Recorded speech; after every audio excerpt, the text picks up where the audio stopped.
We have some brand new information about Black Ops 6 Zombies that was just posted on Twitter by Treyarch, and in this they go over some very small things that I just want to bring up in today's video because I feel like it's a very interesting topic. The first thing that they go over is augments, which is still such a confusing, interesting, and I just want to know more about field because augments are essentially a combination of the crystal upgrades that we had in Cold War Zombies and more in line with the upgrades of Covenant, of whatever they were called, the Covenant stuff inside of Vanguard Zombies. You had the ability every round to just take a new upgrade that gave you abilities that you probably would have had again in Cold War Zombies with just crystals that permanently stuck around. Well, now if you don't know augments at the beginning of the match, which is I think that's what essentially happens because they just never dived into this, basically before you hop into a game, you get to choose between 3 different either minor upgrades, so you choose one of the 3, or 3 different and you choose one of major upgrades. The things that we do know some of them will do is change PhD flopper to PhD slider, or as they've mentioned, you could basically add on like 3 orbs around you that they mention in this video, and I don't really understand because they don't specify if this happens randomly, if this happens because of a perk, if this happens because of something else. They also went over how melee Macchiato can just give you an increased melee boost on all things that you would be using, so probably your knife and stuff like that. So it's pretty cool. It's a very interesting concept, and again, it makes the zombies experience a bit more challenging, which I did go over in yesterday's video. One of the other reasons why I think it definitely is going to be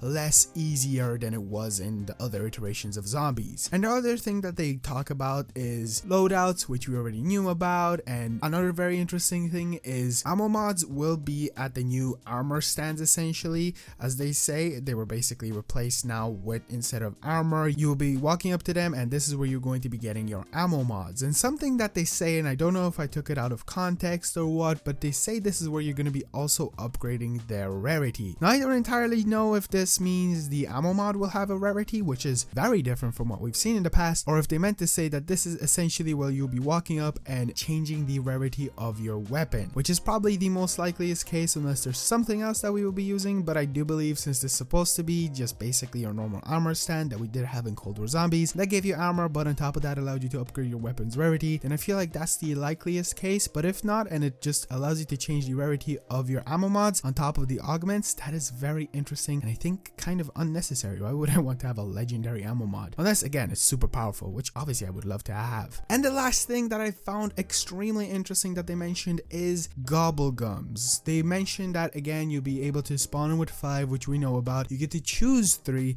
but something that I haven't heard personally is you'll be able to activate all of them, all of the 3 that you have at once. So this kind of offers a very cool experience for zombies. Now I can't think of anything crazy right now, but some gobblegums that they're probably going to add in this are going to be really fun to use with other gobblegums at the same time. If it's a really ridiculous one or really overpowered and another really overpowered and another really overpowered at the exact same time, I find that very interesting. Now the cool thing with this is some gobblegums will have a certain amount of time being used, but also it's kind of cool because let's say they add like a raindrops and then a perkaholic and all of that stuff you'll be able to activate at once. Well, probably not at once because you'll still have to scroll down and up through that little menu that we did see on that loadout or that HUD that they showed off, but it's still such a fascinating little thing to mention, from the augments and not fully diving into them but showing us an example to saying that you're going to be able to upgrade the rarity of ammo mods. Again, I hope they mean weapons because I don't think I've heard anyone mention that yet. And lastly, the gobblegum thing, like you'll be able to activate multiple at the same time. Some things that really stuck out to me. But yeah, that's it for the video. I'll see you guys next one. Peace out.